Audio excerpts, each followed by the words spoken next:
of medicine starts on the pre-colonial period. So in the pre-colonial period, this was before 1521. So important medical discoveries includes the herbal medicine using indigenous plants, specifically the Lagundi and Sambong, and traditional healing practices like the Albularyo and Milot. So the Lagundi and Sambong are used to treat coughs, wounds, and infections, and this improved early healthcare by providing natural and effective remedies. While the traditional healing practices this includes massage therapy and spiritual practices that help treat common illnesses and injuries, forming the foundation of early Filipino healthcare. And a key Filipino figure during this period is the traditional Babaylan, which are early healers who served as herbalists, midwives, and community health leaders. So these traditional Babaylans heal their patients by using rituals and herbalism.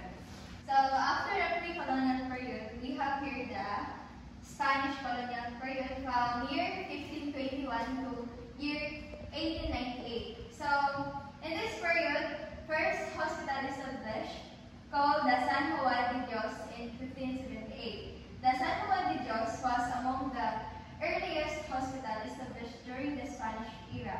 So it provided care for the poor, sick, and the next one is the smallpox vaccination campaign in 1835. So it reduces deadly outbreaks and saved thousands of Filipinos, making one of the earliest mass vaccination efforts. So the key figure is Dr. Don Jose Albert. He is a Filipino physician who contributed to early medical education and public health improvement during the colonial period. So after the Spanish colonial period, we came next to the American period. So the establishment of the Philippine General Hospital in 1907.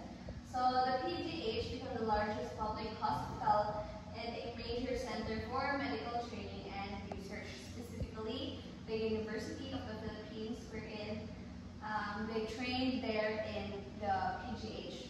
So next is the foundation of the Bureau of Science in 1905. So the Bureau of Science focused on scientific research, including diseases common in tropics.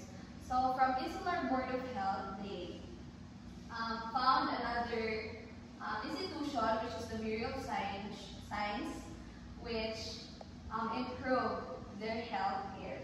So the key figure is Dr. Manuel C. Zamora. He is a Filipino chemist known for creating local pharmaceutical products, helping to reduce dependence on important medicine. So after American period, next is the Japanese occupation, year 1941 to 1945. So the first medical intervention is the emergency and field medicine. So due to war conditions, Filipino healthcare workers developed quick response and medical practices for injuries and trauma. So next one is the public health campaigns against infectious diseases. So despite wartime hardships, health workers continued campaigns against malaria, cholera, and dysentery. And the key figure is Dr. Alfredo C. Santos. He is a Filipino chemist recognized for studying natural products from Philippine plants, contributing to pharmacology. So after Japanese occupation, we have the post-war martial law, which started 1946 to 1986. So one of the Philippine medical discovery is the discovery of erythromycin source from Streptomyces erythraeus. So a Filipino scientist, namely Dr. Aguilar discovered a bacteria that would lead to the world-famous antibiotic erythromycin.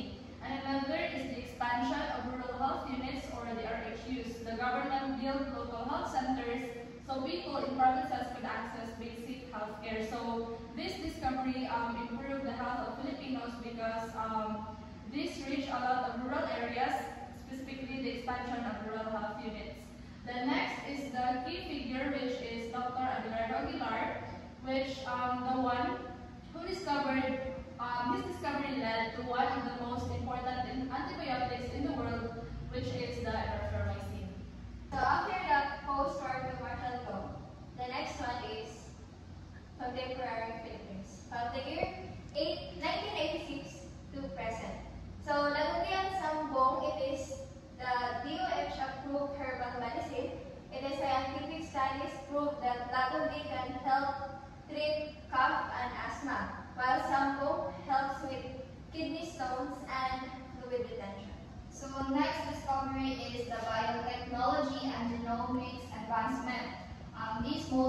scientific research centers in the Philippines study diseases, crops, and public health trends.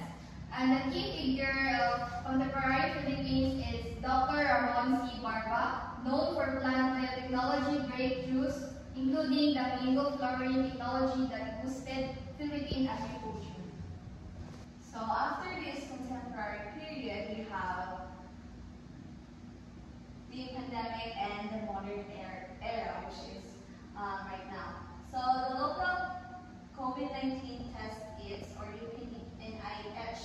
So the Filipino scientists created an affordable test kits during the pandemic and a telemedicine expansion. So doctors began consulting patients online due to movement restrictions. So telemedicine is very helpful right now, especially in rural areas, wherein the patients will only call for their healthcare provider in a long distance way.